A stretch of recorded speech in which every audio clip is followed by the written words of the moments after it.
ایک صحابی آئے, مسلمان ہوئے, جس قوم سے تھے اس سے جنگ ہو رہی تھی, تو جنگ سے پہلے وہ آ کے مسلمان ہو گئے, ان کے پاس بکریوں کا پورا ریوڑ تھا. تو انہوں نے کہا میں اسلام لانے کے بعد کیا کروں؟ آپ نے کہا یہ ریوڑ میں جس کی بکریاں پہلے جا کے واپس کرو. حالانکہ جن سے لڑائی ہو رہی ہے ان کی بکریاں تھیں, وہ تو ان کا تو مال غنیمت ہے نا, لیکن بھائی مال غنیمت تو جنگ کے بعد ہوتا ہے نا, یہ بکریاں تو ان کی ہیں, ان کافروں کی ہیں جن سے تمہاری لڑائی, ان سے تمہارا ایگریمنٹ تھوڑی ہوا ہے کہ ان سے بکریاں لیں اور اسلام لا کے ساری بکریاں ادھر لے آئے.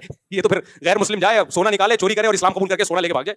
تو نبی نے جو دشمن تھے لڑ رہے تھے ان کے بارے میں ان صحابی کو کہا کہ تم مسلمان تو ہو گئے ہو, لیکن جس کی بکری ہے اس کے حوالے کرو, اس کے بعد ہمارے ساتھ میدان جنگ میں شامل ہو, پھر اسی قوم کے خلاف لڑو جن کی بکریاں تھیں.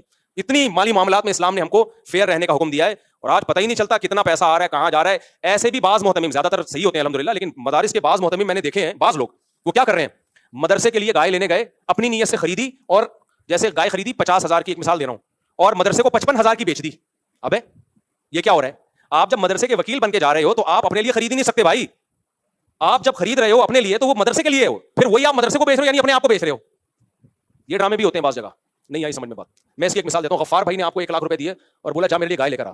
آپ نے 1 لاکھ کی گائے خریدی غفار بھائی کے لیے, اور پھر دل میں یہ نیت کی کہ غفار بھائی تو یہاں ہے نہیں, میں غفار بھائی کا نمائندہ بھی ہوں اور میں خود ستار ہوں, تو میں ستار بن کے غفار کو یہ 1 لاکھ کی گائے 1,10,000 میں بیچتا ہوں. یہ جائز ہے کیا؟ نہیں جائز. سمجھ میں آ رہی بات؟ دوبارہ سے جمشید نے بھیجا آپ کو, جا بھائی تو جا, میں تیرے سارے خرچے اٹھاتا ہوں, سب منڈی آنے جانے کا خرچہ میرے ذمہ, بھلے تو خرچ کر لیکن ذمہ کس کے؟ میرے. وہاں چائے بھی پینا, کھانا بھی کھانا, یہ سارے ایکسپنسز میرے ذمہ, بھلے اپنے پیسوں سے کھا لیکن ذمہ کس کا ہے؟ میرا ہے. اور تو میرے لیے گائے خرید. آپ گئے, آپ کا نام ہے وسیم, آپ نے وہاں جا کے 1 لاکھ کی گائے خریدی, خرچہ سارا کس کا ہو رہا ہے؟ ذمہ داری کون اٹھا رہا ہے؟ جمشید. پھر آپ نے کہا کہ یار یہ خریدی تو ہے, سارا خرچہ تو جمشید کے ذمہ, اگر یہ گائے مر جاتی تو نقصان بھی جمشید کا ہوتا, اور میں گیا بھی جمشید کی طرف سے, ساری دنیا کو پتا ہے میں جمشید کے لیے گائے خرید رہا ہوں, لیکن میں ہوں تو جمشید نہیں نا, میں ہوں وسیم.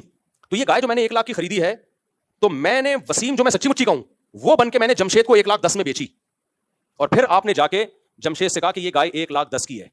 جمشید کہہ رہا ہے کیسے 1,10,000 کی ہے؟ بولو چھوڑو, میں نے جس سے خریدی ہے وہ اس نے 1,10,000 کی بیچی ہے, اور میں نے خریدی کس سے ہے؟ اپنے آپ سے خریدی ہے.